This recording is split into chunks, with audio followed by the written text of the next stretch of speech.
right, let's jump right in because there's this massive shift happening in the world of AI, like right now. And that job title we all heard about, prompt engineer, yeah, it's pretty much on its way out. We're going to break down exactly why the future, well, it's all about becoming what we call an agent engineer. So I saw this job posting the other day that seriously made me laugh. It was listed as a prompt engineer role, but the list of required skills was just wild. I mean, they wanted experience in distributed systems, the stuff that keeps massive tech platforms from just collapsing, plus API design, MLOps, security, and product management. And look, let's be real here. That is not one job. That's like 5 different jobs wearing a trench coat, pretending to be one person. But here's the thing, and this is the kind of crazy part. That job post, as ridiculous as it sounds, wasn't totally wrong about the scope of the work. You see, to build AI agents that actually do stuff in the real world, agents that can book a flight for you or process a refund or pull data from a database, it takes way more than just writing a few clever sentences. You actually have to engineer an entire system. So, how do we wrap our heads around this shift? Honestly, the best way I've found is with a simple analogy, and it just frames this new reality perfectly. It's all about the difference between someone who can follow a recipe and a true chef. So think about it like this, right? The prompt engineer, they're the recipe follower. They get one main ingredient, the LLM, and their job is to craft the perfect instructions to get a specific result. Mix for 30 seconds, that kind of thing. But the agent engineer, oh, that's the chef. The chef doesn't just blindly follow the recipe. They understand all the ingredients, how they work together, they manage the entire kitchen workflow, they design the whole dish from the ground up. And that's our goal here. We want to become the chef. So, okay, that naturally leads to the big question, right? If we're going to be the chef, what skills do we actually need?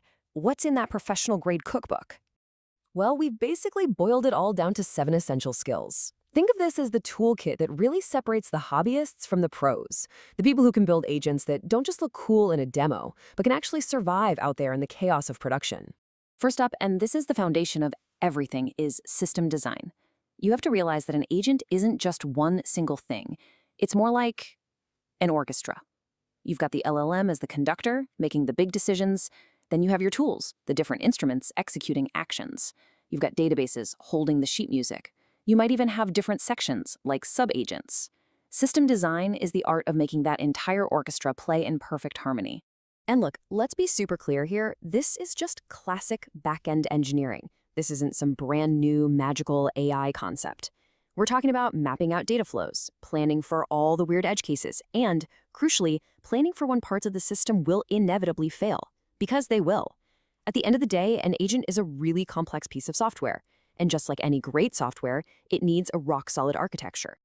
Okay, so your orchestra is all set up. Now you've got to write the sheet music for them. And that brings us to skill number 2, tool and contract design. See, your agent uses its tools to interact with the real world. And if the instructions, the contract for how to use one of those tools is even a little bit vague, the LLM is just it's going to use its imagination to fill in the blanks. And let me tell you, an LLM's imagination is a total liability in production. It's a recipe for disaster. I'll give you a super simple example. Let's say your tool needs a user ID and you just define it as a generic string. What's to stop the agent from just passing in the name John? Absolutely nothing. No, what you need to do is to find a really strict pattern. Maybe give it an example like user ID must start with USR _ followed by 10 digits. Make it a required field. You're just removing all that ambiguity to make sure its actions are predictable and reliable. All right, next up, we've got retrieval engineering. So most of the really serious agents out there are using this technique called RAG. That's retrieval augmented generation. All that really means is that before the agent makes a decision, you're grabbing a bunch of relevant documents and feeding them to it for context.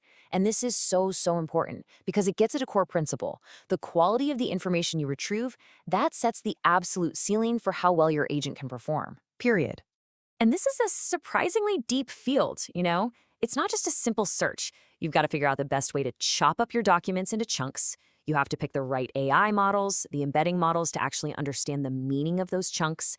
And then you have to re-rank the results to make sure the most relevant stuff is right at the top. Because the old saying has never been more true. Garbage in, garbage out.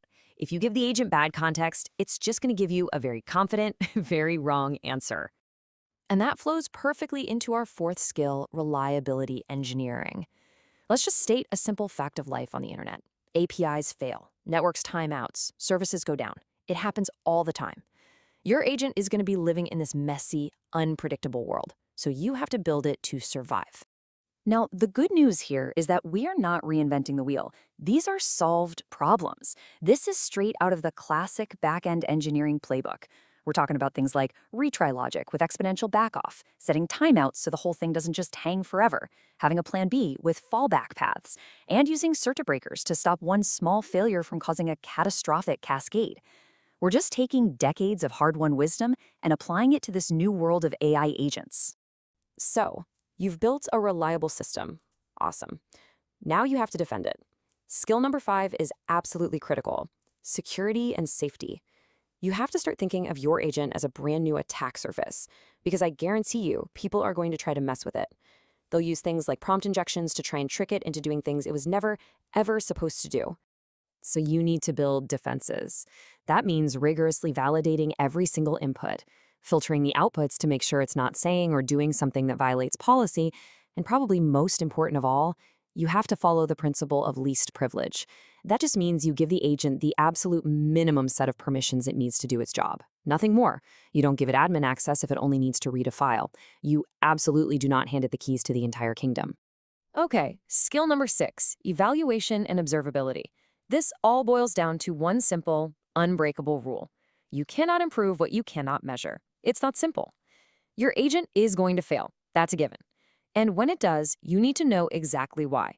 Just going on vibes or saying, I think it's better now, that just doesn't work. It doesn't scale. What this actually means in practice is that you need tracing. You need a complete step-by-step log of every single thought and decision the agent made. You need automated evaluation pipelines that track key metrics, things like success rate, how long it takes, how much it costs. I'll say it again. It seems better is not a deployment strategy. Hard metrics are. And that brings us to our final skill, number 7. And in many ways, this is the one that ties everything else together.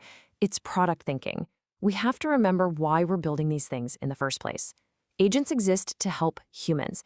And when you build something for humans, you have to think about the human experience, especially when you're dealing with a system that, by its very nature, can be a little unpredictable.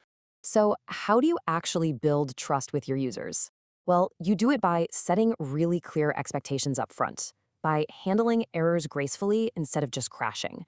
And this is a big one, by designing the agent to know its own limits, to know when it's out of its depth and needs to just ask for clarification, or maybe even escalate the problem to a real person. At the end of the day, the goal here is to build trust, not just to ship code. Okay, I know that was a lot to throw at you. 7 pretty distinct skills that really define what it means to be an agent engineer today. But look, this isn't about telling you to go get a whole new degree. So where do you actually start? Let's talk about 2 really practical, high-impact things you can start doing like today. First thing, go look at your tool schemas and tighten them up. Seriously, add strict types, add patterns, add clear examples. I'm telling you, this is the single highest leverage fix you can make for most agents. Second, find one failure that keeps happening. But this time, resist the urge to just tweak the prompt again. Instead, trace that failure all the way back through the system. Ask yourself, did we retrieve the right data? Was the tool contract perfectly clear? I bet that 9 times out of 10, you'll find the root cause somewhere in the system, not in the sentence you wrote. And that really is the bottom line, isn't it? The skills of prompt engineering were absolutely essential. They got us to where we are today. But the people who are going to build the next generation of AI, the stuff that actually works reliably in the real world, they're going to be agent engineers.